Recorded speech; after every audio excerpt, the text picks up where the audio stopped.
1. Introduction. So let's start with the first step in writing a book, which is deciding on your book's topic. Over time, we've become very good at both coaching authors to finish their manuscripts and also pulling out the best information and insights from their heads so their book will be impactful, especially for their specific audience. In this special report, we will outline our recommended process for how to write a book using the book writing experience we have with hundreds of authors. We gave the report a lot of thought to, so it will guide you through writing your book more smoothly and faster. We work with authors to publish their books every day. Whether the book is part of a business, leadership, or self-help series or exploring a specialty topic, we help authors get all their words written and published. 1.1. The importance of writing a book. Another great thing about writing a book comes from mastering knowledge. The process of writing about any particular topic forces you to understand whatever topic you are writing about on a deeper level. If you write fiction, you are likely to have a character somewhere in your book based on someone you have known. It gives readers a chance to share someone else's point of view, which is increasing in understanding. When you write, you are offering a part of you through your experience and viewpoint. It's far less embarrassing to have newly acquired information incorporated into a book, arrived at after deep reflection and consideration. There are so many reasons to want to write a book. You're not alone in wanting to become an author. Writing a book has gone beyond becoming a piece of the elite. After all, one of the primary reasons more people don't write books is because they seem like a lot of work. You might be at point B moving on to point C. Writing down your experiences, perceptions, ideas, and even fictional stories builds up a memoir, a piece of you. Although writing a book may seem like it involves putting your life, contributing your thoughts to the world, there is a tremendous satisfaction that comes from writing from the ground up. 1.2. Benefits of being an author.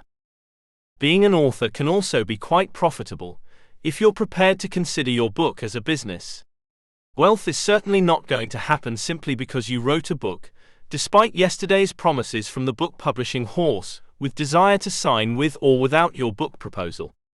Nonetheless, the hardest part of being an author is marketing your product, so you might as well be prepared. Remember that Hollywood needs scripts, Wall Street needs books, and agents and publishers are constantly searching for fresh voices.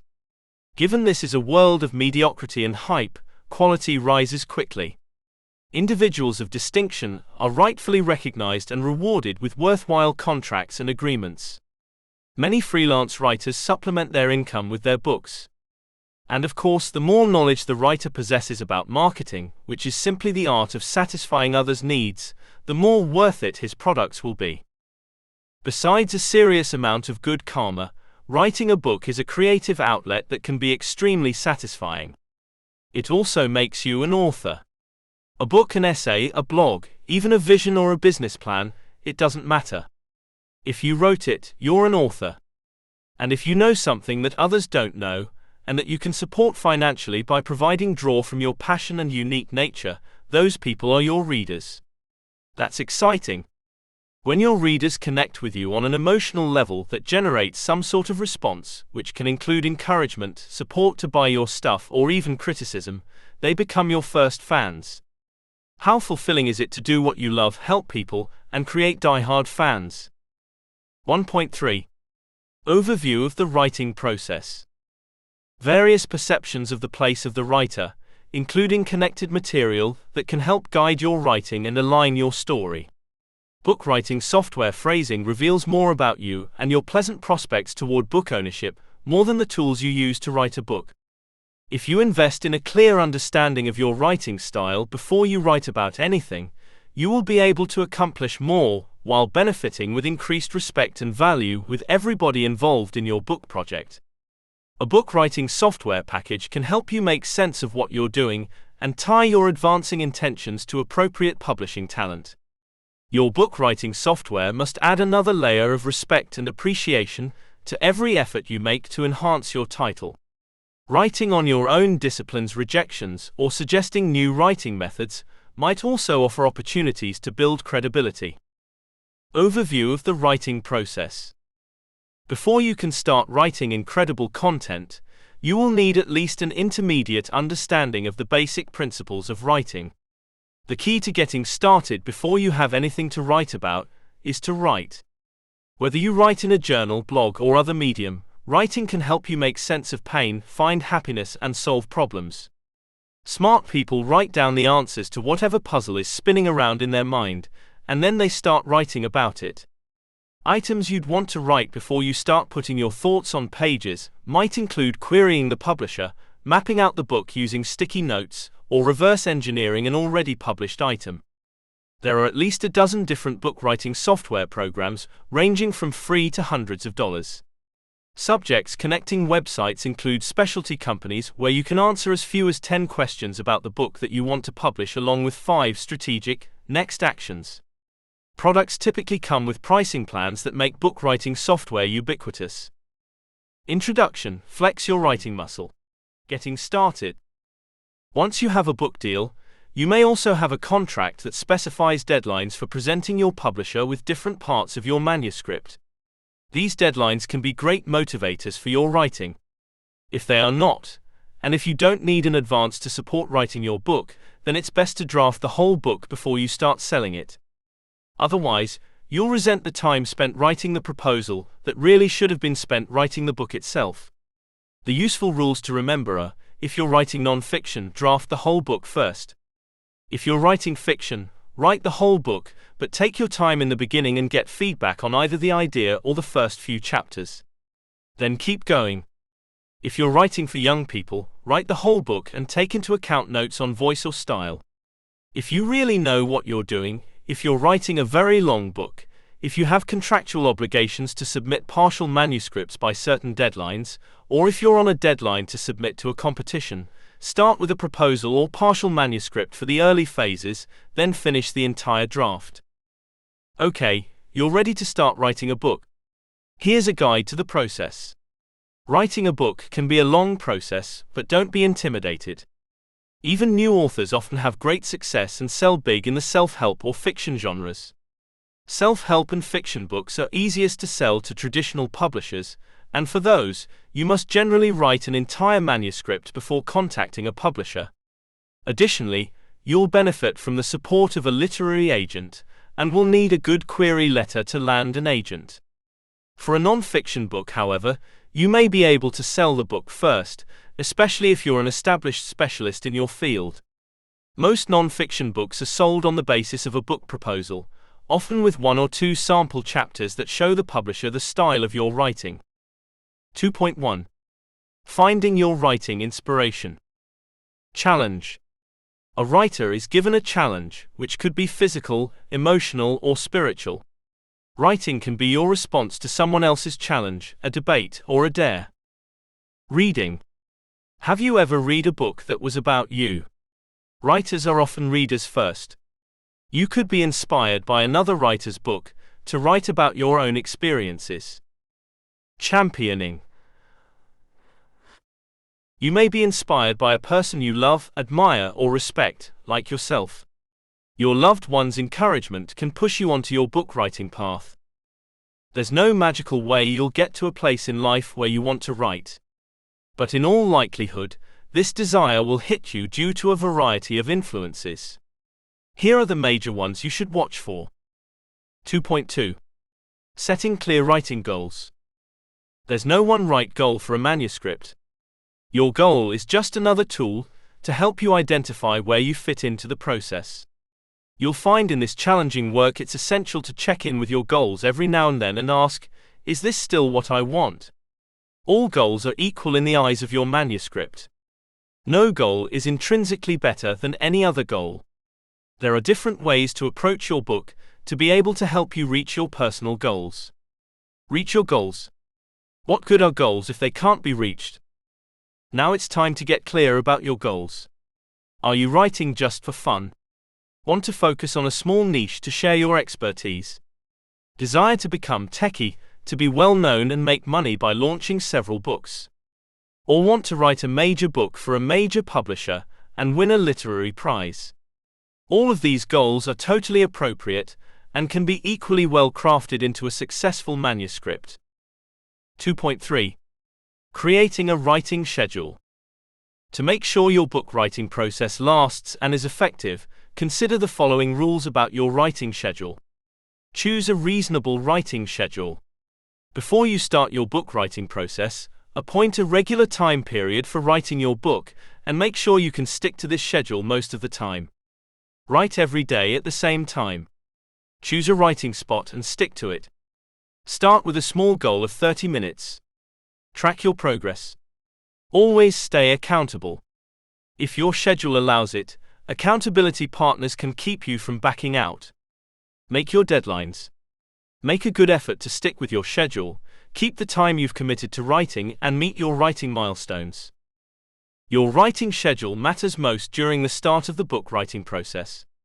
You might be feeling excited and ready to write, and if you suddenly get too busy or lose your rhythm and motivation, that initial excitement can disappear.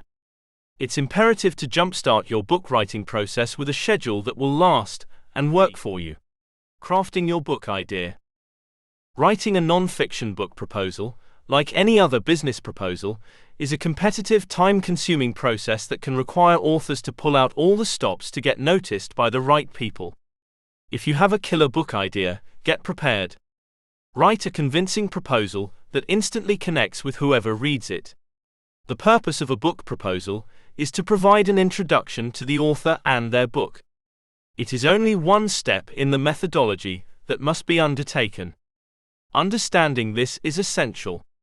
The book is backed by a well-thought-out proposal.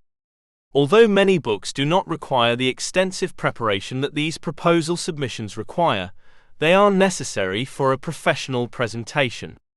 Fully outlining the manuscript is beneficial for tracking important points made in key chapters of the plot. Share your expertise. You already have your book idea, right? Then writing is simple once you let your imagination run wild. You can start anywhere and write whatever you want in any given chapter. So let's move on from topic ideas and delve into the next big step in the process, crafting your book idea. 3.1. Developing a compelling premise. So, what does it take to develop a memorable, timeless book? First, it must have a compelling premise or core. Examine some classic stories and examine their basic core and how the theme was developed. Perhaps there are only a few basic themes, but those themes present an unlimited number of possible variations. A timeless theme will have three critical factors. The hero must have a weakness that will make him likable. He confronts an adversary who is likable. The hero must overcome his weakness if he is to defeat his adversary. This list is obviously simplified, but any timeless piece of literature will include these elements. These ideas will be explored more deeply elsewhere. The first key to writing a book is to develop the idea of your book and the plot elements. Think of some memorable books that never left your mind. There is something to learn from each of them. The concept of a book evolving is similar to the evolution of a tiny acorn, first into a sapling, and in time, becoming a magnificent oak tree. It is an organic process of growth and development. A powerful vision is critical for a writer's success. Although the writer may not succeed, the goal of producing such lasting beauty elevates the spirit. 3.2. Creating memorable characters.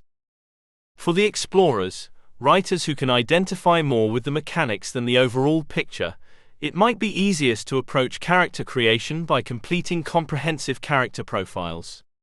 Many good online resources can help you flesh out the process, but I have personally found it to be useful to answer the following questions on anyone who's anyone in your story. When readers pick up a book, they're not just reading about things happening to the character. They are reading about who the character is as a person, about what's happening inside their very soul. It's a big job, but characters are the cornerstone of any successful story. A memorable character, someone we either deeply love or deeply hate, but either way someone we can't forget, is a hallmark of a great book. And in order to craft a great character, you have to know a great deal about who your character is, or at least who they were before your story began. This might sound easy, after all you can close your eyes and see them, right? But the true story benefits from probing deep inside their closets and inside the hidden nooks and crannies of their motivation, the concept that drives them forward toward their ultimate destiny in your story. 3.3. Building a strong plot structure. Here's an analogy. A new band may not have deep commercial song material, but a lack of deep commercial songs won't be what keeps them from being signed. Bands are usually rejected for less dire reasons. They don't sound good, they're not ready, the songs all sound the same. The reason CDs are accepted or rejected by the public is their song material and the quality of that material. Bands that are accepted have both. The same is true with novels. The difference is that songs are not as simple or easy to fix as plot. A good plot is really a simple thing. The novel structure that truly matters most to agents and editors is plot, or the first 4 questions in the subjective elements checklist. What happens if a novel structurally lacks something and yet possesses a strong plot? What if, in the editing process, I determine that the novel does indeed have structural flaws, and I discover the answer is one of the rest of the plot elements? Most novels that fail do so at the premise, character, theme, or through-line level. They have serious flaws at these deep structural layers. It's more common for a published novel to suffer from superficial problems like list stuck or whittling warts than serious plot-level flaws. Why?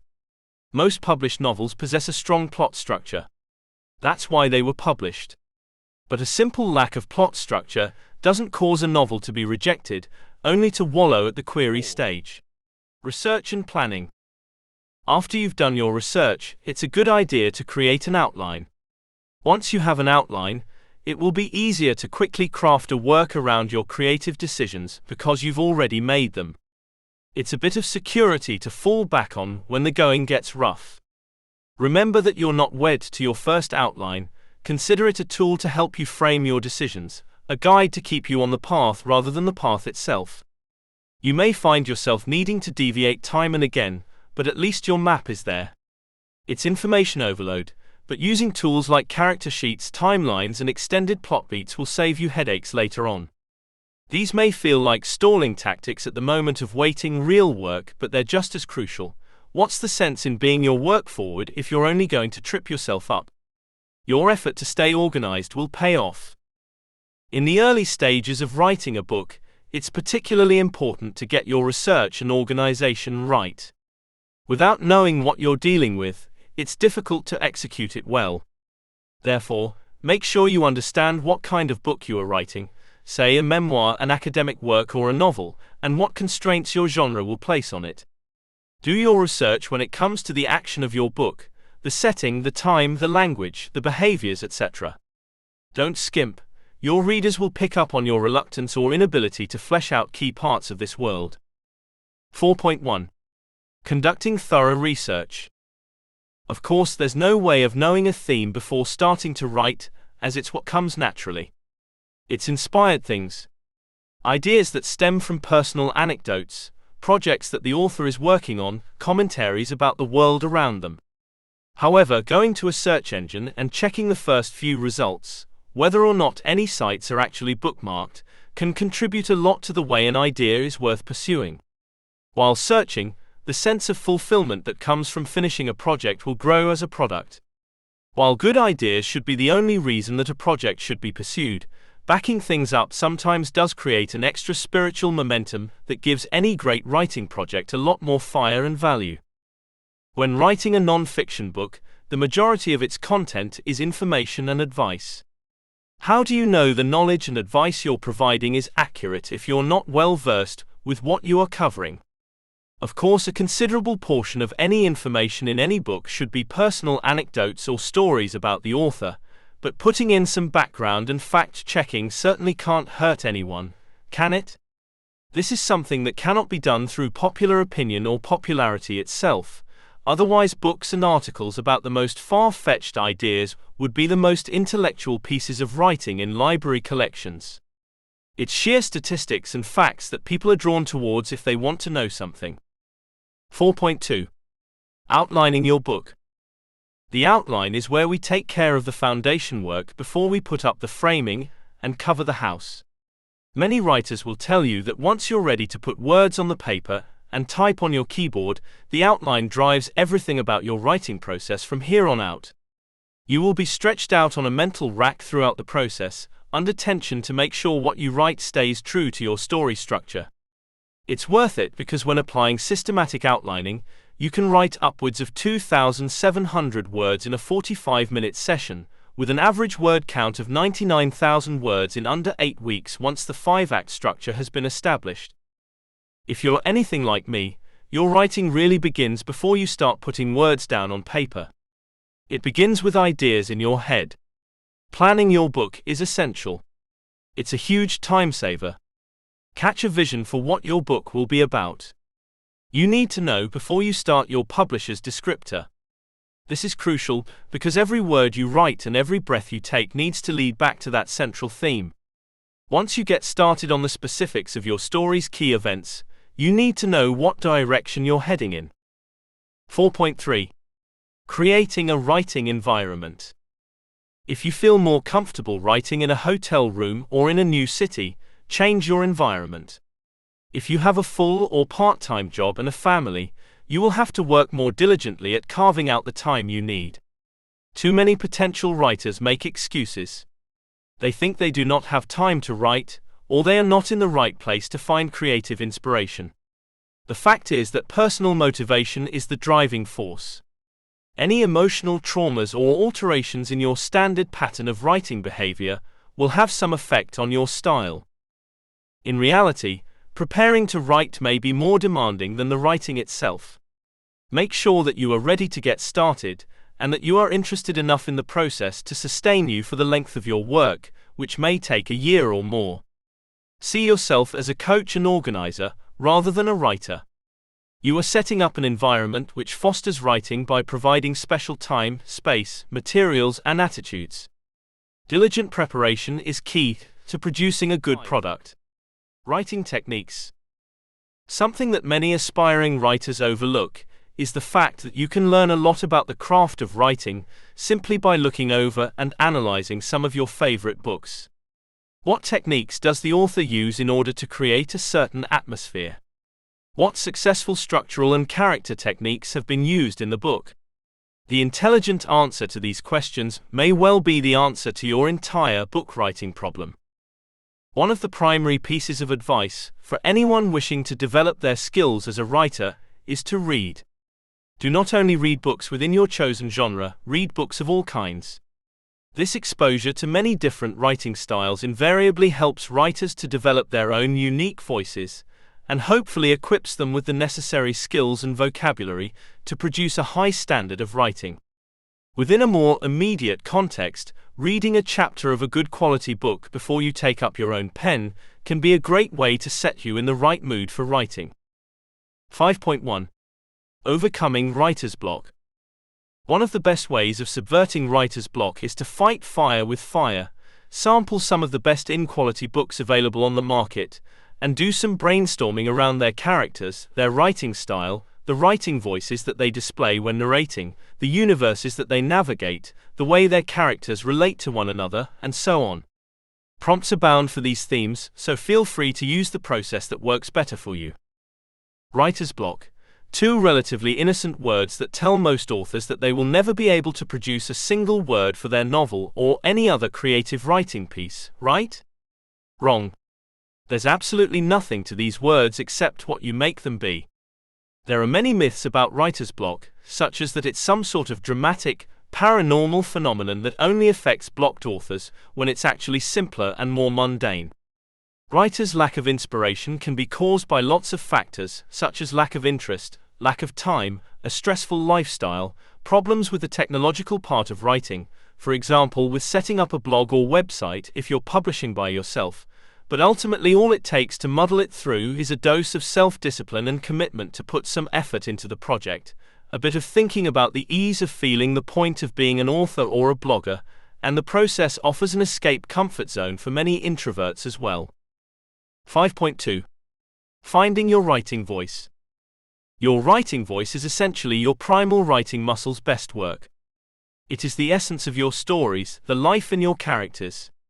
It is the foundation of a unique and distinct writer's hand, influencing both form as well as content. An author's writing voice is a deeply personal and intimate form of artistic expression, and to be successful, it is critical writers cultivate an interest in self-discovery through honest emotional writing. You cannot possibly write something emotionally magical unless you first understand what neatly bottled feelings are, nor how to drink from that bottle at the drop of a hat. Nor can you give of yourself freely, year in year out, unless you possess an innate passion for and belief in your causes. Once a writer can express themselves clearly through their ability to utilize their whole self fairly effortlessly, then everything, from initial manuscript draft to polish and lens, becomes a matter of mimicking the desired result, after which consistent results can be expected through time, experience, or focused practice. Don't worry too much if you feel like you don't know what kind of writer you are. Most professional writers tend to start writing with a general idea of what type of books they'd like to write, and then continue refining their writing voice over the years through practice, research, study, and reading other authors' books while looking for inspiration. 5.3. Editing and revising your work. Once you're confident that both your ideas and their expression are polished, and your overall book is as good as you can make it, share your work with others to help identify areas that need further work. Getting another point of view on your ideas will help you to improve the direction and overall message of your book, allowing you to speak effectively to your audience. After your edits, you deserve another treat. Collect feedback and make final changes. You're ready to finalize and conquer, knowing that you've taken your ideas from blank page to hopefully best-selling book. Wahoo! All other steps of the process, such as book cover design, marketing, and distribution, should take place once you've written and revised the manuscript, not before. Editing and revising your work are critical to the book writing process. Start by going over your work with a critical eye and red pen, making notes on what you need to fix, chop, or improve. You may even want to stop and fix the capitalization, spelling, or grammar errors. You'll refer to this list as you work on your second draft. Revise to clarify, condense, and ensure that your overall organization is at its best. Then, leave your book alone for a couple of weeks to gain distance and perspective. Come back and do it all over again. Step away, then revise again to critique from a fresh perspective. Publishing options. Be honest and realistic with yourself about what you want from your book. This is the only way to ensure you're not overspending your budget or taxing your resources. And the time to think about this isn't as you're knee-deep in book production, so if you can, take the time to consider all of your publishing options before moving forward. Choose the best publishing option for you before you begin the step-by-step process of self-publishing a book. Take some time to think about your goals and how the many book publishing options fit into your plan. Consider your budget, your time and resources, and your audience. Are you setting out to tackle a massive undertaking and see a book through to completion, or do you have loose and/or modest expectations? Are you interested in getting your book into the hands of the most readers possible, or do you plan to write something that only needs to exist at all? 6.1. Traditional publishing versus self-publishing. Traditional publishing. Traditional publishing is the most difficult route to getting your book published. You will need a book proposal to get your book considered for traditional publishing. Most publishing houses, like Penguin Random House and Simon & Schuster, require a literary agent to submit your proposal for you. Once your proposal is accepted, the publishing house will market, distribute, and promote your book, ideally with a gift of an advance on sales against future royalties. However, you won't have much control over when or how your book is published, cover design, or sales margins. The good news is that after your book is published, you can pursue speaking engagements or other deals to sell more books. If you don't score an offer, you can still make your dreams of becoming an author come true. It's time to make the big decision. Will you pursue getting traditionally published, or will you decide to self-publish the book? Weigh the pros and cons of traditional versus self-publishing, keeping in mind that it's getting harder and harder to score a traditional book contract. There are upsides to both of these types of publishing, which include the following. 6.2. Finding a literary agent. Many literary agents have worked in the publishing industry, bringing a wealth of experience to the table. Plus, they have many personal contacts and can often get things done more easily than a writer going it alone. Another benefit of working with a literary agent is that they can be the bad guy. Every author has periods of insecurity, frustration, or fear, and agents can often successfully speak up when authors can't. However, access to their contacts, experience, and ability to act as a buffer comes at a price. They'll take a cut of any advances, royalties, or publishing contracts. Yet this is usually worth the peace of mind and opportunities that a literary agent provides. The risk to the writer is greatly diminished, and their costs are usually much more than covered. If you want to publish your book with a traditional publisher, you'll probably have to work with a literary agent. They're essentially a gatekeeper. A good literary agent will take you seriously and help you polish your proposal, assisting you with your book's concept, marketing, and other important characteristics. They'll offer directions and support, while also presenting both the project and the writer in the best light possible. Once this is done, they'll act as a salesperson, marketing your proposal to as many publishers as possible to get the best deal.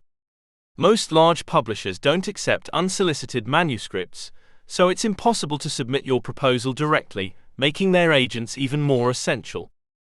6.3. Understanding the publishing process. So how do you get started, or simply what do you do if you've written a book? Of course, the first step is to write a book, which is a monumental task on its own. But what about actually getting published, and the rest of the process? How and where do you start? This article offers information on how you, as an author, could get your book published through the traditional route, in a way that is understandable and up to date. Differences between publishers. Types of publishers. Self-publishing. Literary agents. Should authors contact multiple literary agents at once? The query letter process. Submitting to a traditional publisher. Royalties and payments. Author's fair share. Is self-publishing right for you? Financial considerations. The pitfalls of using your own words for your book.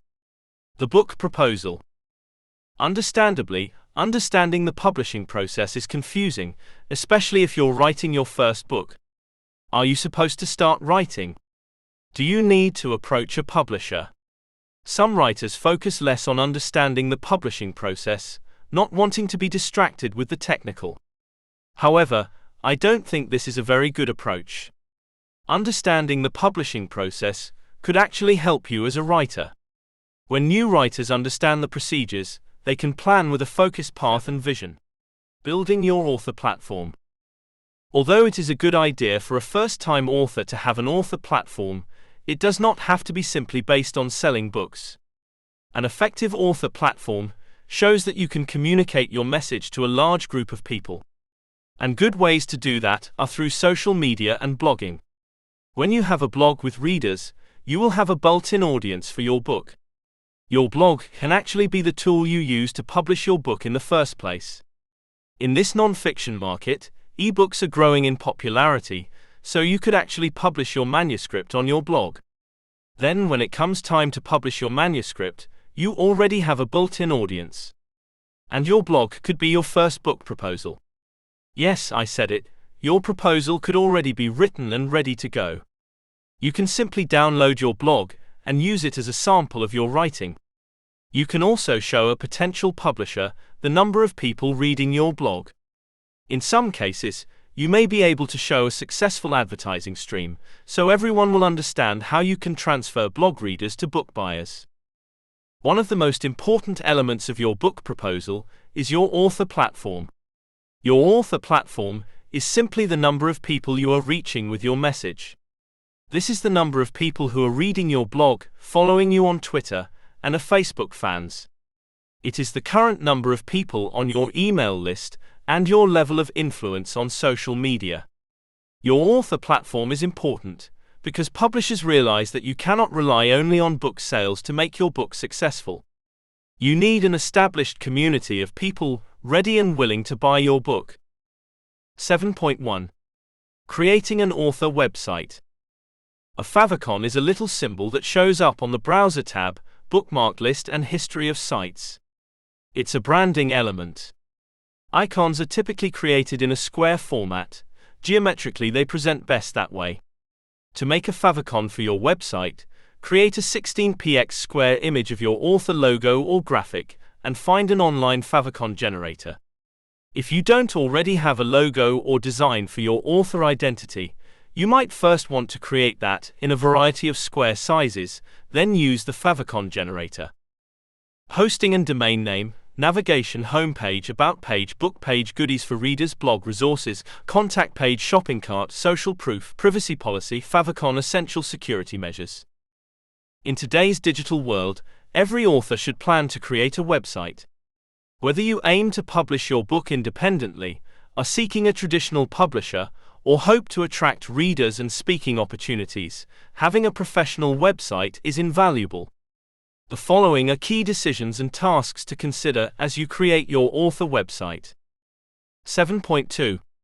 Engaging on social media.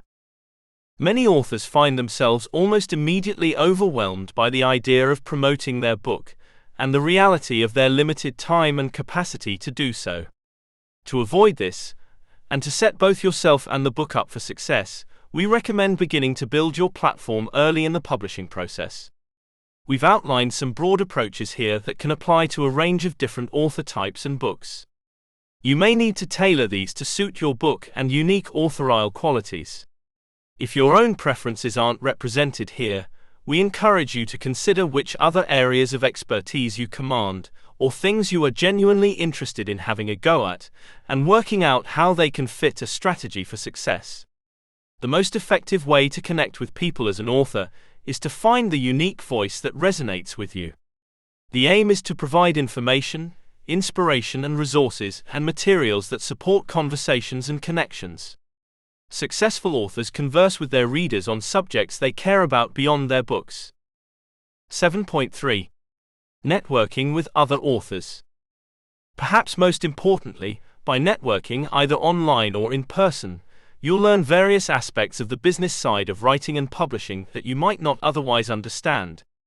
This will be beneficial for you to know whether you self-publish or go the traditional route. Writers develop a sense of community. It's a give-and-take relationship where they share information, writing tips, editing tips, the latest news on publishing trends, and a whole lot more. In return, writers provide support and feedback. This writing life is tough. It helps to have someone who understands your frustrations and disappointments. First-time writers sometimes decide that networking with other writers and authors is something they'll only do after they've achieved success. You don't have to do that, and I suggest you don't.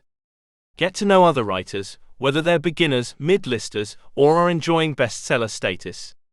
Romance writers in particular are extremely friendly and supportive. Attend writers' conferences, conventions, and other author and writers' gatherings. Even if you can only manage a couple of online forums and communities, that's a good start. If you can find local events, such as an in-person meetup for genre writers in your area, you may also make friends and writing support. Marketing and promotion. I'm in total agreement. Whether or not you're sure exactly who you're reaching with your book, see the section on the professional proposal and the book target audience in Part 2, you can still start developing an author brand. If you can pay for everything, you'll save time and hassle, and might begin to recoup some of your costs you invested. If you can't afford a budget at all, you'll simply invest time. Lucky you that we writers tend to have more time than money. Book fairs, trade shows, and book expos are perfect places for authors and publishers to network. Do you have an idea for a promotional item? Hand out cards with your book cover on the front and your contact information on the back. Mousepads make wonderful and useful collateral. Tablet and smartphone cases are wonderful gifts. No author likes to hear this, but just like any other industry, publishing is a business. Bookstores, wholesalers, and distributors are in it to make money. If your book doesn't make back the advance the publisher pays you, or if they invest minimal money in you, the book will receive very little shelf space. A small press book could have better distribution options, but you still have a lot of work to do that cuts into your writing time. What if you're a DIY kind of person? Great. There's nothing smarter than creating a fan base. A writer no longer has the luxury of writing a great book and then going to a cottage in Italy to wait for the royalty checks to arrive. If you are like many of the people I know, you might dream of a smaller yet active fan base. It means you can get to know your fans by name and address. They'd attend book signings and do that other free and persuasive job of word-of-mouth advertising. 8.1. Developing a marketing plan. Your book proposal can be a good place to start your marketing plan. Anyone who is going to invest time, energy, and/or money in your project will be interested in this aspect. For the publisher, especially the self-publishing author, an effective marketing plan is the most important part of the proposal. If you're proposing a series, your plan has to include not just the first book in the series but the number of subsequent books you're planning and your marketing plans for all of those books. They will want to know your targeted market and how you plan to reach them. They'll want to know your strengths in creating marketing opportunities. Everything from your web persona to live public events to media is important. Have you written reviews or other articles about your subject or genre? You need to document all of these things for your publisher to be. While you're writing your book, the next biggest aspect of selling it is developing a marketing plan. A traditional publisher will want to know your plans for book marketing, and this is an area of the writer's job that is ever increasing. Long before you're ready to publish, you have to have a plan, and you have to begin to carry it out. The group authorsguild.org is a good resource for this aspect of being a self-employed author. You have to treat your writing career as a business, and marketing is a piece of that business. Every business has a marketing plan. 8.2. Book launch strategies. Set up a launch team. Your launch team is a group of people who are committed to helping you get the word out about your book. Your role in this process is to make this process as easy and as clear as possible. Keep an open door. Share the process, the good, bad, and the ugly as well along the way. At the end of the day, you're the quarterback of your own launch. Well, it's your launch. Make it about your readers. This isn't about you. It's about your readers. An old saying goes, you have to write what you want to read. Writing your book is just the very beginning. When you're planning your launch, the earlier you start thinking about it, the better. A good idea is asking people to buy and review your book before the launch. Emphasize the feedback element. If they hate it, you want to know. If you are taking feedback on any last-minute changes, be specific about the deadlines or it could spiral out of control. 8.3. Utilizing book reviews. The above explains the sales and promotional benefit of having an existing collection of book reviews, but keep in mind that each review also acts as yet another keywords bridge to readers who might be interested in learning more about the book's contents. It's likely that some of your reviews will point out specific features of the content that you might not have thought were distinct selling points. So, rather than forgetting to mention these aspects which were considered significant by readers themselves, instead integrate them in your future list-oriented book promotions and sales materials. Also, if possible, the highlighting of specific reviews' relevant features can be mentioned within the sales materials themselves, such as the book's Amazon and Goodreads page, a newsletter or email blurbs, or even relevant book material directly. Reviews are key to maintaining your ongoing book marketing efforts. They serve as a critical nudge for readers to take action. If someone unfamiliar with the book sees overwhelming consensus that it's worth reading, they're more likely to buy a copy. After all, the reader doesn't know everyone personally, so they are relying on the feedback of those who've already read and fully vetted the book. Not only does that social reinforcement now act as a deciding factor in purchasing the book, but it also guarantees a better reading experience than they might have otherwise had, leading to more positive reviews about the memoir in turn. Beyond influencing potential new readers, a lot of other sales opportunities can be directly tied back to the fact of having already received good reviews from those who already read the book. Building a writing routine. While one page a day won't seem unfeasible, although it may do so on a particularly bad day, 100 pages within the space of a month seems huge. Writing 3,000 words a day is equivalent to typing around 15 pages. This may seem a lot, but remember our goal, finishing a book within the space of 52 weeks. This goal is much more manageable when your focus is smaller and the impact added up. We've talked about time management and why you shouldn't worry about finding as much time to write as our culture suggests you secure. We've also looked at allowing a little time in your day to let your mind wander. But here we're emphasizing one key idea: writing daily is the most effective way to complete a project. If you want to complete a novel in the next decade, the best way to do it is through daily writing. Little by little, day by day, the words will mount up. Remember, if you write just 1 page a day, you will have written more than 365 pages of your book in a year, enough to finish even a 1,000-page novel. 1 page a day in a year won't seem so daunting, will it? 9.1. Establishing daily writing habits. Many successful writers possess the amazing capacity of being able to work, at least a little, even when their muse is on vacation.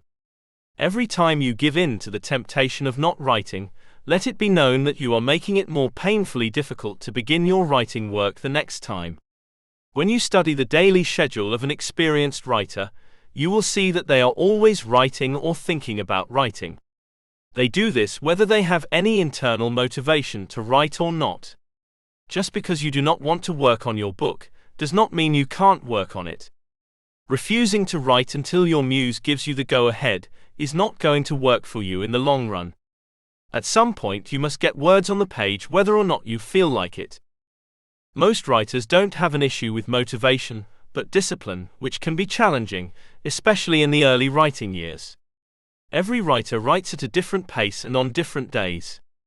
While it is absolutely okay to allow yourself some freedom, especially on the weekend, do your best to establish some kind of pattern in writing. The key is consistency, to not have too much time between putting pen to paper. If you can, establish daily writing habits. Sure, you probably have days where you really just don't want to write, but discipline doesn't mean quitting. It means writing that sentence you hate, if that is all that is possible that day. 9.2. Setting realistic writing goals. Rachel Thompson told us in our podcast episode on how to set realistic writing goals. Break the process down and set small, accomplishable goals that keep you motivated throughout the entire writing project. If you set realistic writing goals, you will be able to celebrate when you reach them, instead of being disappointed that you've failed to reach an unrealistic, intimidating, and far-off dream. Celebrate your milestones and reward yourself when you've made progress. It will keep you motivated and help you to keep going. Everyone's goal will be different.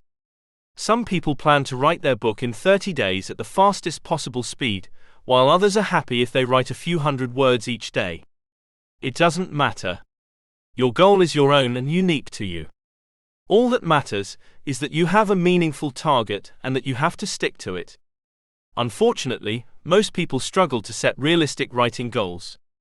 They tend to discredit their own efforts and choose far too monolithic and unrealistic goals. That's why it's crucial that you're taking your time when figuring out the right amount of time for you. 9.3. Maintaining consistency.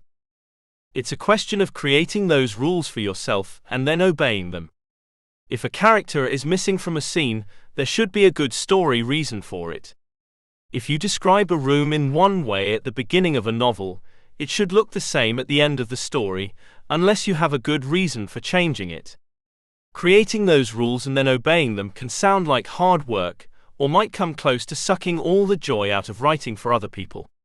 But creating those rules can be healthy and liberating. It doesn't all have to happen at once for a start. Create a rule, stick with it. Add another rule, and stick with that. The result is something that can enfold you even while there's no escape for your characters. Use your rules to control characters' movements swiftly and cleanly. You can then sit back and bask in that control, your world's more believable and your people more real. Consistency in a manuscript is essential in creating a world that feels real to readers. It's also a sign of respect for your readers. They're trusting you to create real people in a real place, and to tell them a story that obeys its own rules. Flouting the rules or forgetting about certain characters or plot threads until the very end will make some readers feel that they've been tricked. Staying motivated. You can also keep yourself motivated by breaking your project down into smaller, manageable steps. When you look at an entire book, the idea of writing it can feel overwhelming. But if you look at writing a single chapter or a handful of pages, it's much more digestible. So sit down and see if you can break your book into smaller steps, such as all the chapters and then each section within the chapters. If you realize that you only need to write a few paragraphs or work on one small part, that can definitely light some motivational fire. Nobody else is going to write this book for you. So it's up to you to be motivated, to be your own cheerleading team.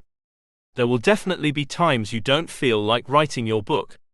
Every writer has been there. But here's the great thing, just get started. You don't have to feel like writing to start putting words on the page. Just get started. In 5 minutes, you'll likely find that you feel like writing after all and that you can keep going. And even if you stop after 5 minutes, you've made 5 minutes of progress. That's nothing to scoff at. 10.1. Celebrating small wins. Often the hardest part of writing is writing itself. It's necessary to do the work and catch a glimpse of your best words in motion. Small frequent doses of writing can fortify your frame. Celebrating small wins each day reassures you that you are making steady forward progress. This feeling can lead to much greater success and make the creative journey far more enjoyable. Set the bar for success low and above all consistent. But sustained efforts follow a chain of more modest accomplishments. The first writing routine involves less work than the final product and offers more immediate feedback. When the stakes are lower, the weight of anxiety lifts, perfect silence is no longer a requirement, and the energy between you and the page, long the untidiest and most awkward thing, like a school dance, feels possible for the writer to orchestrate rather than miraculously survive. The more strikes of lightning you can trigger, the more likely for one to fall into your net and start a bushfire of inspiration. Each morning before any other writing begins, draft a small piece of actionable content in 10 minutes, 150 to 200 words for anything you publish daily, or 10 to 50 words for a book or manifesto. The right mix of dream and routine can produce steady progress. On good days, you can fly out of bed and get 1,000 words written before breakfast. On really great days, thousands more pour out. Such bursts of creativity are the lifeblood of our more formal writing rhythm, fueling our progress in unexpected ways. Write often. Write small. 10.2. Joining writing groups. A further key consideration is the mix of people. You probably don't want to limit the membership to people of the same authorial level or specialty. I think one of the golden rules of belonging to a writer's groups is to share your expertise and experience to help others. Mutual help is a noble group endeavor. You will inevitably all learn from each other, and it is often as valuable to learn what not to do as what to do. The presiding spirit of this group should be encouragement. However, it helps if you are at the same level, for want of a better description, as some of the others. If you cannot share practical tips and lend a helping hand and learn from others, what is the point of going through the various stages of its development? If you feel alone and isolated as you write, you will not get very far. A good writing group is vital to support you in your work. Such a group is not likely to knock on your door and beg you to join it. You will have to go out and recruit the members. This is a really important task and not one to be rushed into. Writing groups can be rather haphazard, depending on the speed at which they form.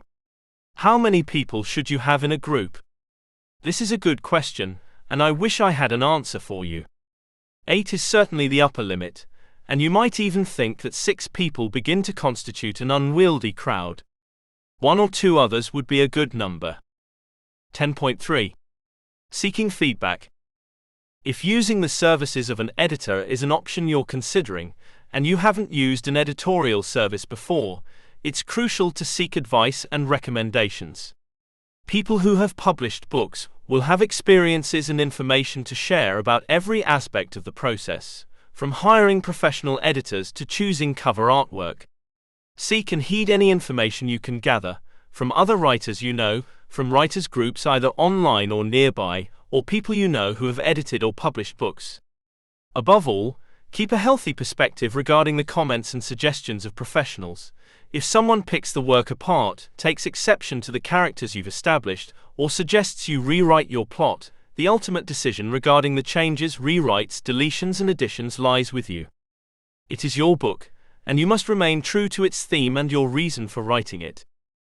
Even the best authors need outside help polishing their work, so if you're serious about the next steps, publishing and selling your writing, swallow your pride and seek constructive criticism from fellow writers, aspiring authors, or those who know the craft of writing. Choose pre-readers and editors wisely. Whether we agree with it or not, outside opinions influence and shape our work. It's a necessary step to ensure your manuscript puts its best leg forward once you ask the outside world to critique, review, and ultimately buy it. Overcoming common writing challenges. A third person's perspective. As is often said, you can't be objective when it comes to your own work. This is especially true if what you are working on is a big, hairy, overwhelming project like a book. So, when it comes to writing your book, find someone who knows you well enough, but who can also be objective, someone who is not emotionally involved with the book, who can work through the good and the bad with you. The insight they provide can help keep you motivated and totally on point.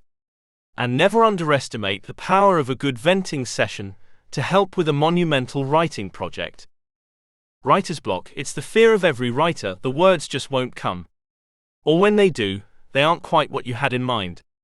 If you find yourself facing writer's block, the best thing to do is start writing words, any words. Freeform words. Words that are totally unrelated to the subject matter you've been sweating over. Anything will do, as long as the words are flowing. This will often get your creative juices moving and inspire you to get back to work on that chapter you have stalled on. Even if nothing on your designated work in progress is forthcoming, consider the activity a win. When it comes to writing a book, writers face many challenges that can paralyze them, from writer's block to a completely different plot. However, with a game plan in place, these challenges can be easily managed. Here are a few of the most common writing challenges and some tips for overcoming them. 11.1. Dealing with procrastination. In part 1 of the 3-part How to Write a Book, Your Complete Roadmap, we explored starting a book. This is your checklist for everything you need to know before getting started, from finding inspiration and brainstorming to breaking down the parts of a book. Now that you've got your tools for success, it's time to start putting them to good use. In part 2, we'll focus on writing a book. This is the step-by-step section where we take your book from idea to an actual first draft. We'll explore outlining, drafting and revising. Then in part 3, we'll walk through editing a book. This is the polishing, perfecting and publishing phase. We'll cover beta readers and sensitivity reads, querying, writing your synopsis, editing and finally, getting your book sold. Let's get to writing. Writing a book is a goal for many, but for those who make the leap, the finish line can seem at best far off in the distance and at worst forever outside their grasp.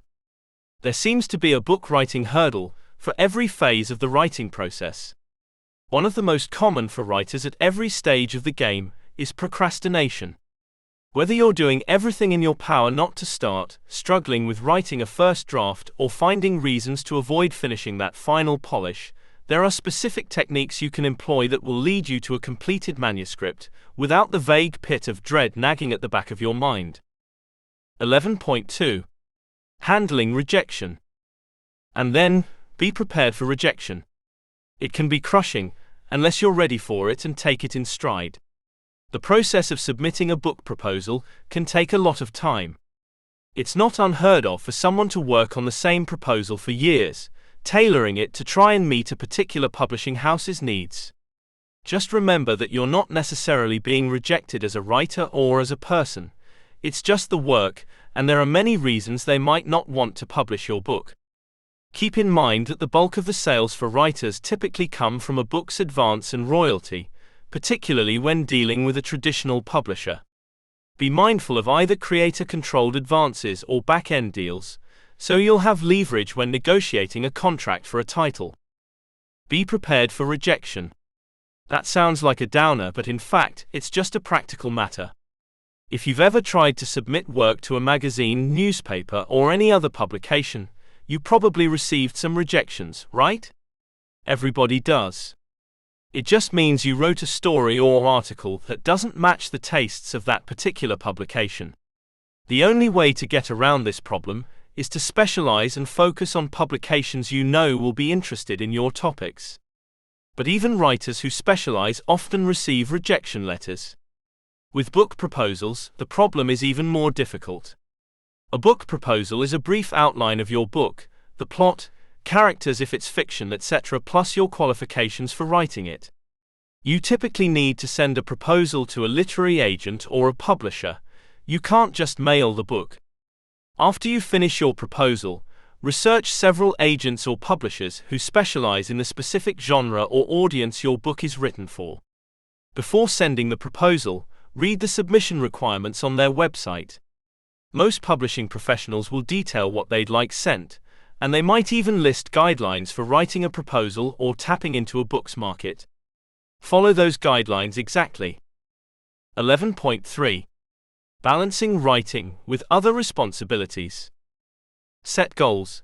Everyone has heard of the expression, "How do you eat an elephant? One bite at a time." The same is true for writing a book. Set a realistic word count or time goal for each writing session and make sure it's attainable. Remember, this is over the course of every day, not necessarily just your dedicated writing days. Set your writing hours. Determining your dedicated daily or weekly writing hours is important. It helps not only to block out time, but also to create an expectation for your cohabitants. You'll also be in the habit of writing, so that when you sit down to work, you're ready for the creative challenge. We've reached the most challenging element of learning how to write a book. Balancing the responsibility of completing a manuscript with other responsibilities in your life, family, a full-time job, extracurricular hobbies, takes sacrifice and strength. Here are some strategies that our students have used to balance writing their books with their everyday commitments. Writing for different genres. There are books that serve as psychics, telling you about yourself and holding up mirrors for you to gaze into and see reflections of yourself. Many of these are children's books. They explain the world, your friends, adults, and even yourself. These are the deep books. They are timeless. I wish you all the best as you traverse your genre. It will be worthwhile to spend 3 weeks of your life in the Madeleine L'Engle, 1 week Peggy Rathman or J.K. Rowling unique otherworld of your book's intentions. Are you ready? Good writing is assured for those who understand the book, and the next 10 weeks rest of everyone who understands him or herself. What is your genre? This is another subject that writers frequently don't think about thoroughly before embarking on the writing journey. Every genre has its own rules. You may not violate these rules if you want to be published. Make sure you read the rest of this book and adjust your decisions according to your genre's dictates. If you don't know yet what your genre is, take a short detour and make that decision. The 7 main genres are memoirs, creative nonfiction, literary nonfiction, how-to-book, innovative unique format novel, and of course the most difficult of all the genres, the mighty children's picture book. 12.1. Fiction writing techniques. The same goal may be applied to the work of any other fiction writer. In this regard, the writing of fiction is pure, artful, difficult, yet exhilarating. Meisner, Burglar, and Master Carpenter alike all appeal to our senses.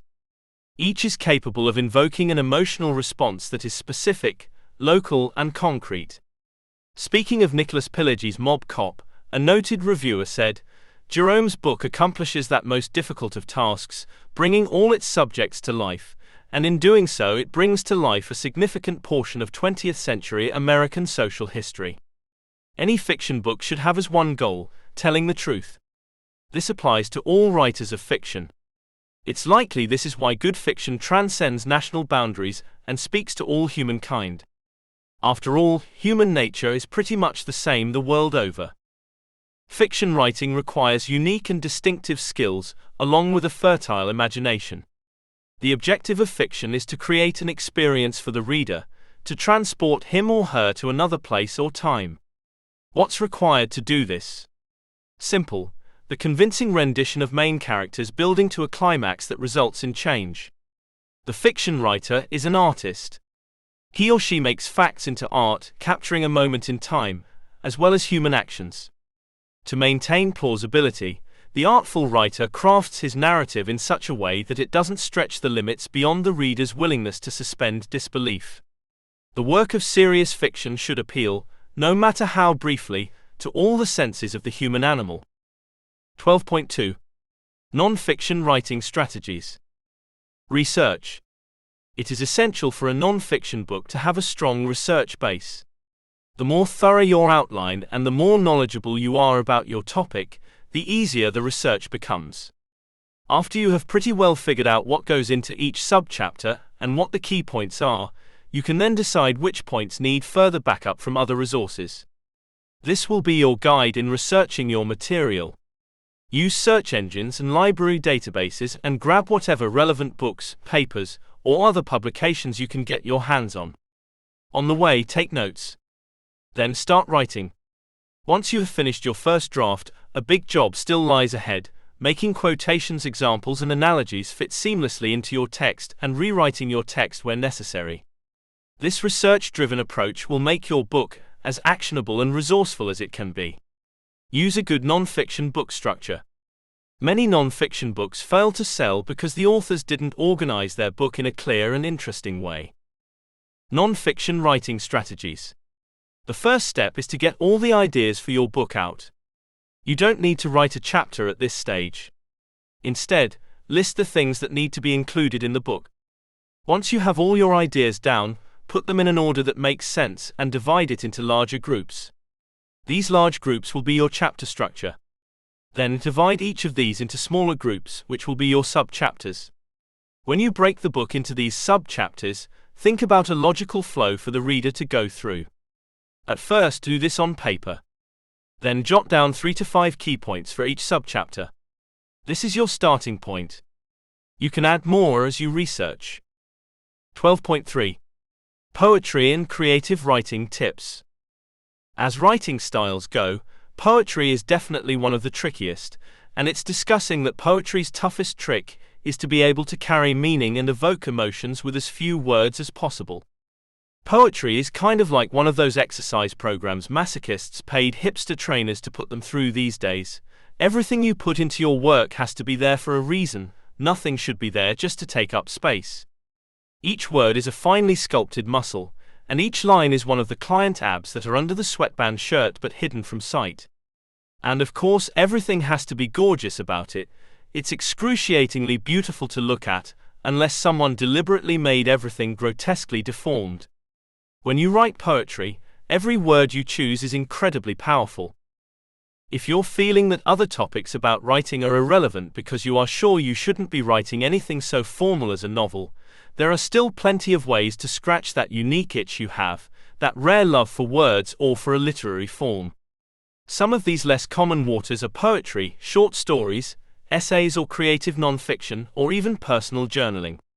All of these are writing, and all of them will help to strengthen your storytelling muscles.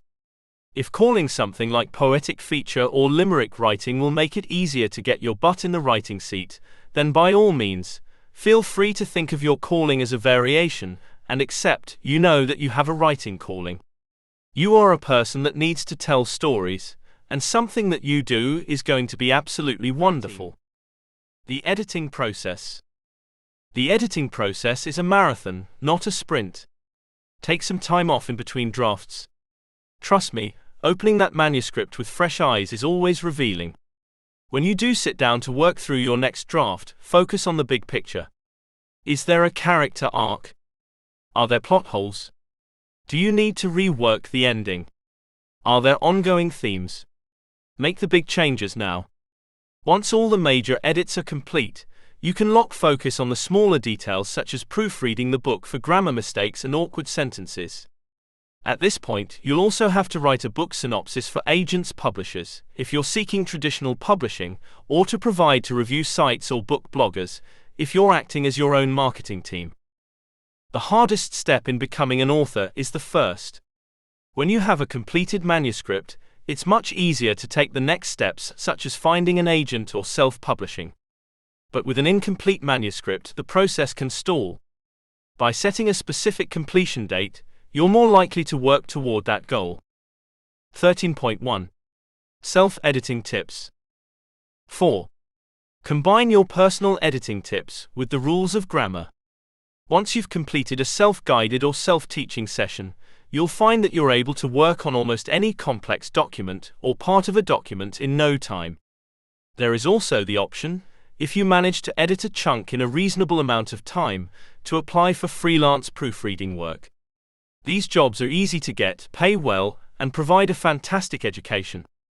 Remember, an exhaustive study of proofreading strategies as well as the techniques and intricacies required to manage complex supplies would greatly enhance verbal efficiency. 3.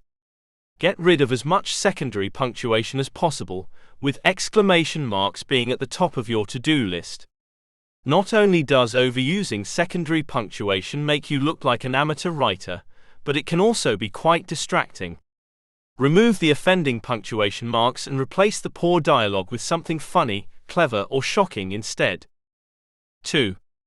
Fix inconsistencies and discrepancies, such as whole written timelines, before focusing on anything else. This self-editing tip is vital because quick and simple mistakes or logical issues could turn into bigger problems later on. Don't start editing the moment you finish writing.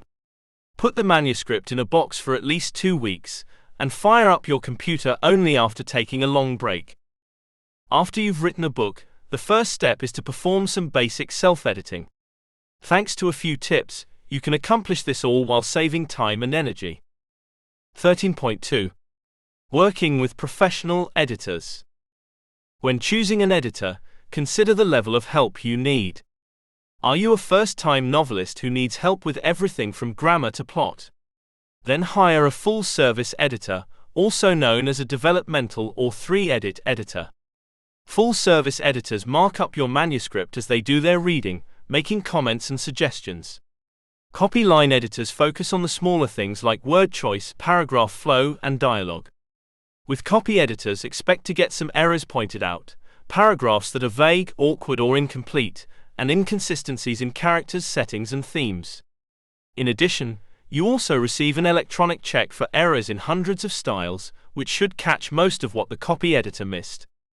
Sentence structure, grammar, punctuation, and spelling are some of the things line editors look for in your manuscript. Once you decide which level of help you need, find and hire a good editor well before your book is due to be published. The decision to hire a professional editor is a solid one. Regardless of who is evaluating your work, be it agents, publishers, or the reading public, you want to make a good impression. The mistakes or things that could be better won't be able to get past the eagle eyes of an editor.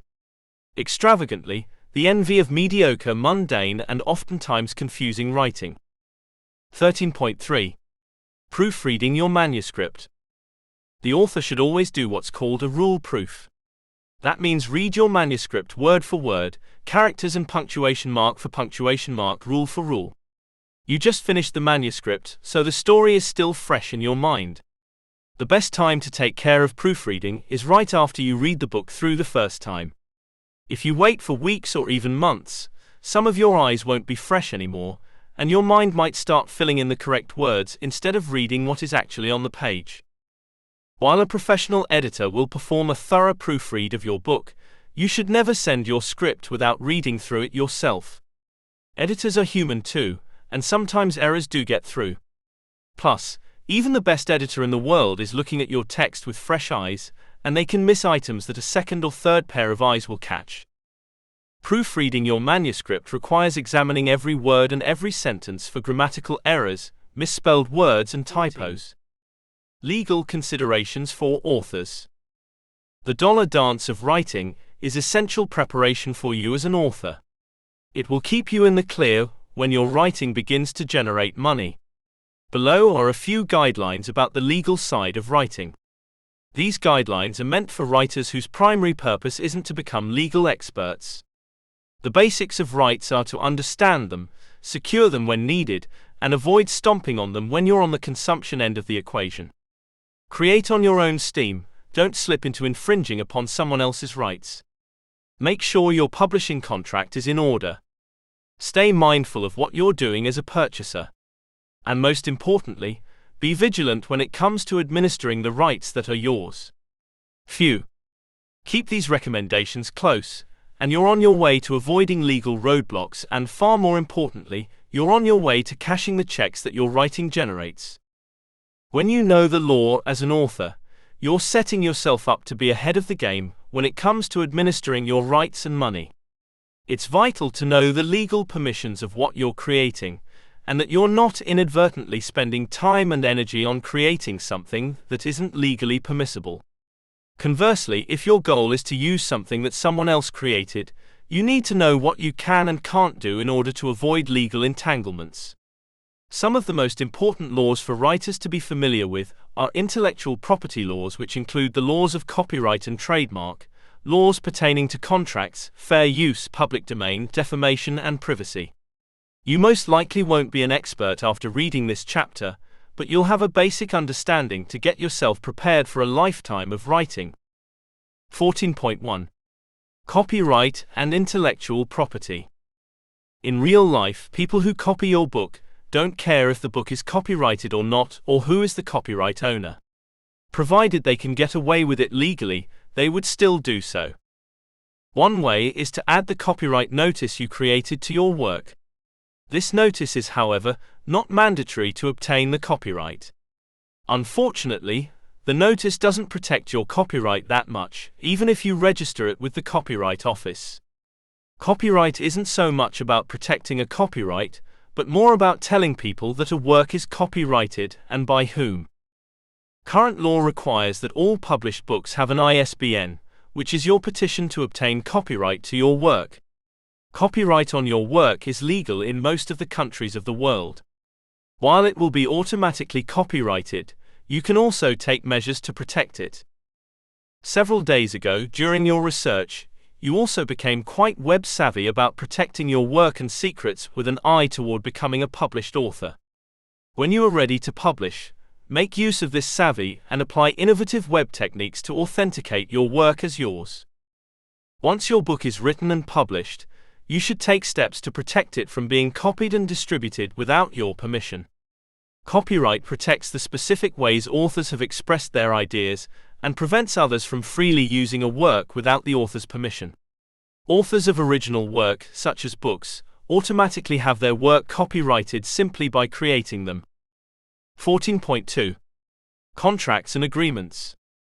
There are many other matters that are of concern to an aspiring author, such as the contents of the book or articles, the publisher's marketing and publicity commitments, the removal of the title from the publisher, and the use of subsidiary rights, and the obligations and perks to which the author might be entitled, including the provision of free books, author's discount on books already published, contributions to promotional expenses, and preemption rights to which the author is entitled. All of these benefits, which are included in the contract, make law school an attractive proposition, particularly when the benefits are packed with lectures and textbooks that communicate worthwhile knowledge.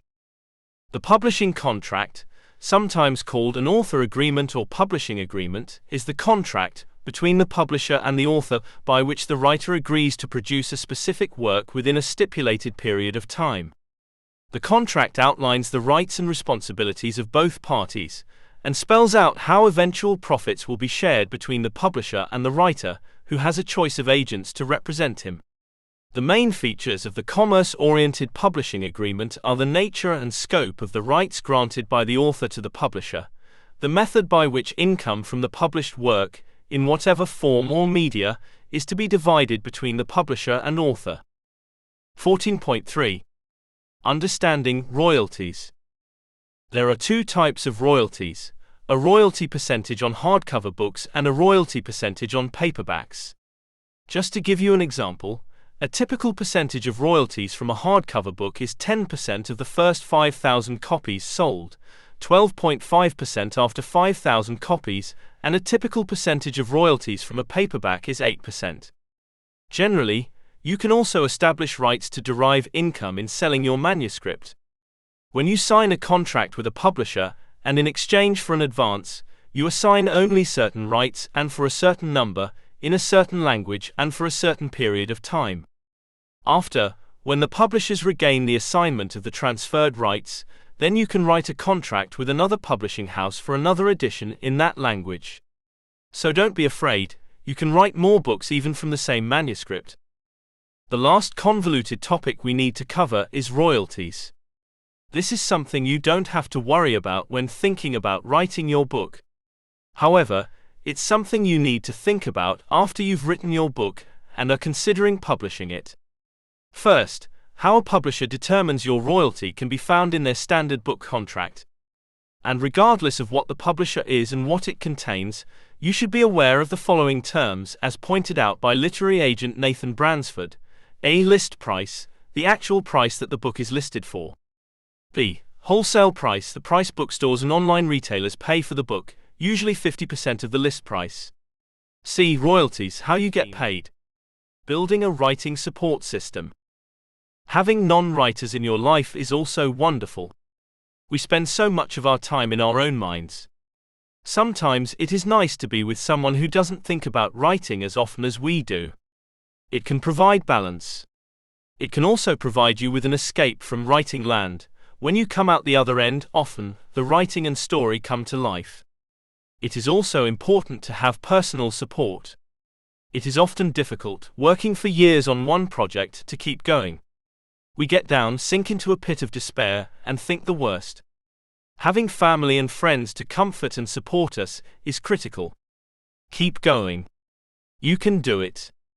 There are many writers who look to family and friends to read a first draft to make sure the story arcs make sense, the pacing is good and the characters feel real.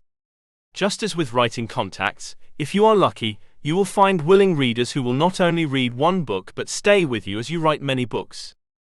Just as you would in the professional world, build a support network around your writing or creative life. Create a group of friends who write and would be happy to check in 1 to 2 times a month. Let them know that you would be happy to check in with them, as well. The purpose is twofold.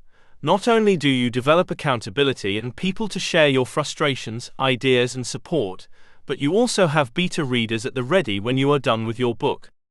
There are many writing group options out there: local writing groups, the Meetup app, professional creative support organizations, Facebook groups, blogs and websites for writers and more. Take the time to search and find ones that are good for you. 15.1. Finding beta readers. I find the most effective discussions are one-on-one, within the group. Members share their work, and then we discuss, honestly and constructively, what works and what doesn't.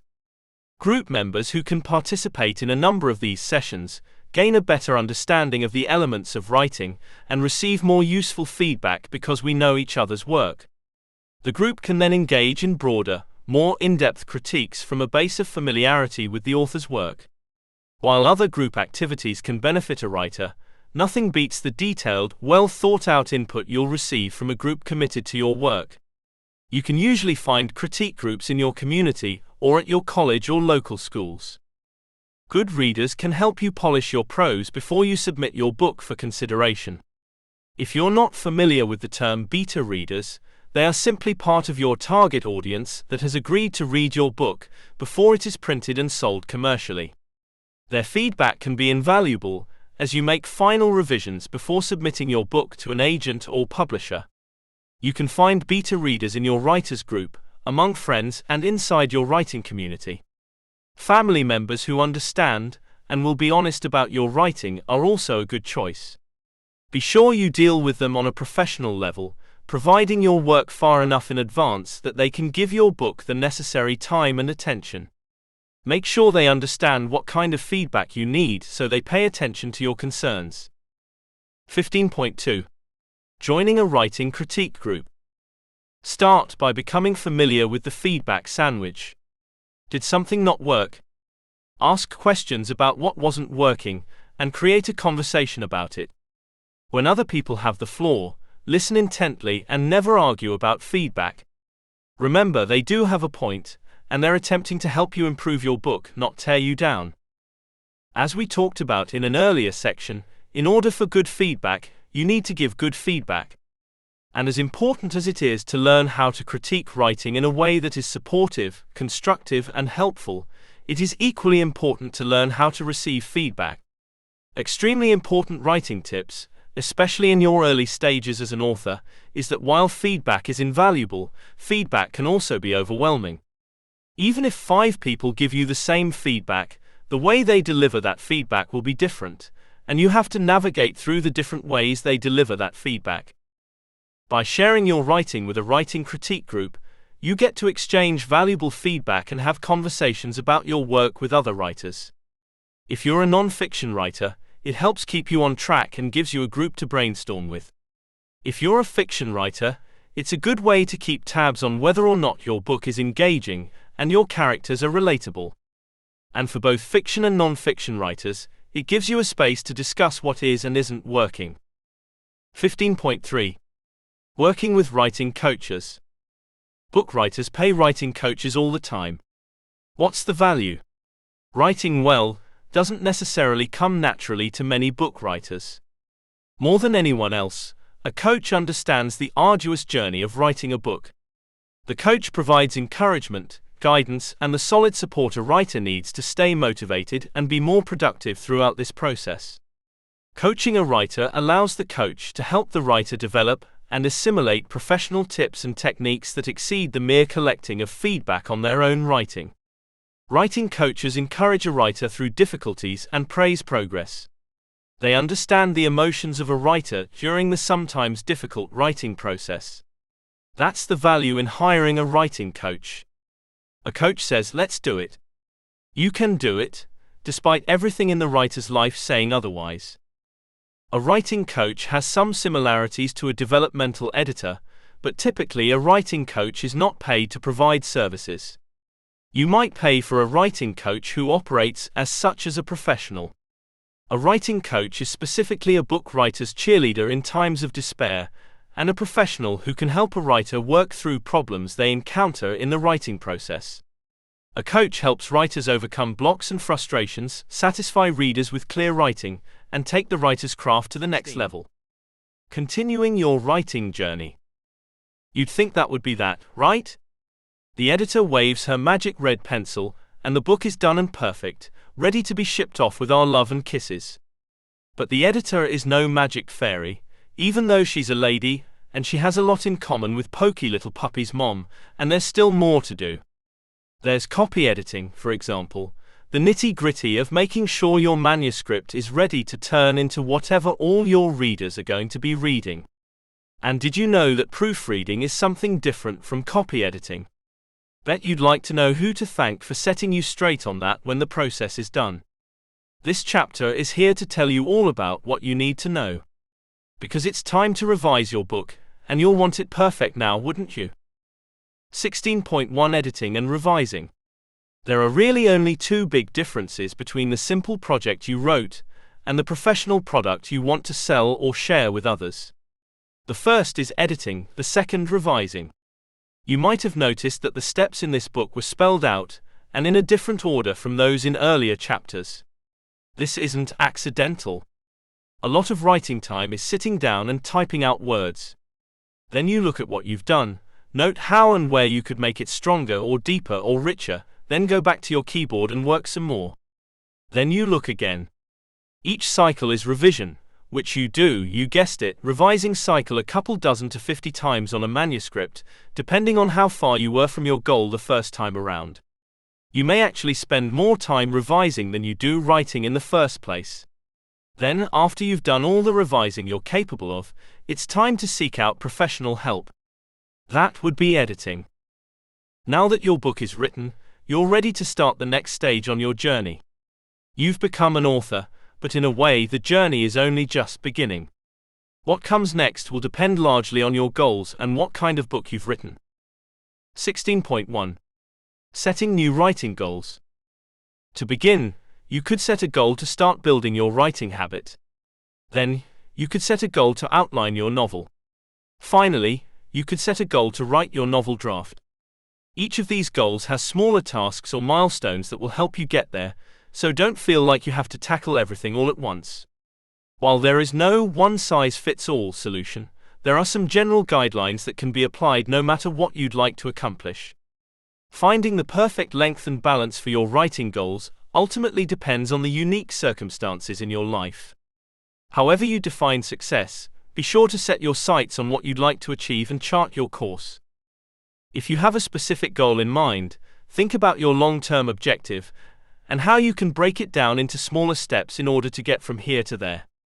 Each of these smaller steps can be a goal that you can work toward. For example, suppose you'd like to write a full-length novel. That's great. However, if you're just starting your writing journey, writing an entire novel might feel a bit overwhelming. That's okay. You can take whatever time you need and break down long-term goals into smaller, more manageable goals. 16.2. Exploring different writing styles. As you continue to explore the writing styles, you should ensure that you also look at different genres. Genres describe styles and stories that writers have to choose from. Some genres are romance, comedy, tragedy, and parody. Along with the different writing genres, the writing world also has different types of audiences. Each audience comes with different expectations, and it is important for you to understand their expectations as they will greatly affect how people view your work. Finally, before you take off on your adventure as a writer, it is important to understand that you can write for a wide variety of reasons. It is also perfectly okay to write just because it makes you happy. As you begin to explore the world of writing, you will realize that there are many styles. Note that how you choose to write should be determined by who you plan to write for, and also what you really want to write about. If you are writing a children's book, your style should be different compared to that of another writer who is writing an academic paper. Some of the writing styles that exist include persuasive, expository, descriptive, narrative, and journals. There are many other styles, and they are all different from each other. 16.3. Attending writing workshops and conferences. While I love writers' conferences, they can be very expensive. Aspiring writers who are not yet working consistently with freelance rights often have to write a pitch to their spouse or a local writers' association to be able to afford these fees. The best way to maximize your investment is to have your elevator pitch, business cards, one sheet, and portfolio in hand. Only go to writing conferences if you have these promotional materials. You are going to be meeting agents, editors, and other highly valuable contacts, so you want to be able to follow up afterward whether or not they were able to take a sample manuscript from you. If you really plan to get the most out of a writing conference, I would suggest setting up as many pitches, appointments, and reading sessions as you can. Realistically, no more than 2 per day. No writers' conference is going to set you up with these contacts, but you can usually coordinate with other conference goers who write and read the same types of work you do. Small groups are less intimidating and more fun for informational, introductory meetings than solo appointments.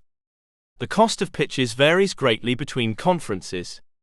These are valuable, but you will really have to weigh the cost of getting to know and network with an agent or editor. I don't think that aspiring writers should really expect to get a lot out of initial agent-editor conversations. Industry professionals are pros, and amateur writers are not. However, like anything else, the motivation you show in cold emailing and scheduling a physical meeting with a person you have already inquired about tends to be appreciated. I would of course advise that these efforts are met with professional follow-up. Writing conferences and workshops are top-notch networking opportunities for writers. Not only do they allow you to hear from top industry professionals, but they also give you the option to have your work read and critiqued on the spot. Needless to say, this rapid and direct critique is invaluable. Writing conferences are also great places to have casual conversations with industry professionals who are traditionally hard to access, such as literary agents and editors. Because writing workshops are typically smaller, they offer more one-on-one access than large conferences. However, both conferences and workshops provide useful tools for authors to improve their craft and get a crash course in the industry. Conclusion. You did it. You've made it through this guide, and hopefully you've learned some valuable tips and strategies for how to write a book that readers of all types will love. So pat yourself on the back. You might also feel a little overwhelmed. But writing your first book is a marathon, not a sprint. Give yourself the time to work on your book writing goals, and at the same time, remember what Pearl S. Buck once said, "I am never bored anywhere. Being bored isn't about others. It's about feeling a certain way inside yourself. If you're getting bored, then your reader is suffering." And so that Pearl quote really leads us right into the plan for next steps in this process. In the next post, we're going to guide you through 10 steps you can take to take your writing to the next level and eventually get your manuscripts ready for publication. 17.1. Reflecting on your writing journey. So, congratulations. Writing makes you a writer. This is the step where we get introspective. This is the part where we ask ourselves why we write. There's no right or wrong answer here. You write because it makes you happy. Awesome. You write because that's your method of righting a wrong? Cool. This is also the part of the journey where we ask ourselves what we get from the act of writing. Again, no wrong answer. You might write to cement what you've learned. Or you write to escape the everyday. Knowing why you write and what you want to get from it is so powerful. Embrace your whys and what fors. They will guide you through the times when the words seem daunting, the story is stuck, or the rejections come. There are very few sure things when it comes to being a writer. In fact, the only sure thing I know of is that you're a writer if you write. Even if you have a hard time calling yourself a writer, you are a writer. How do I know that? Because you've written something.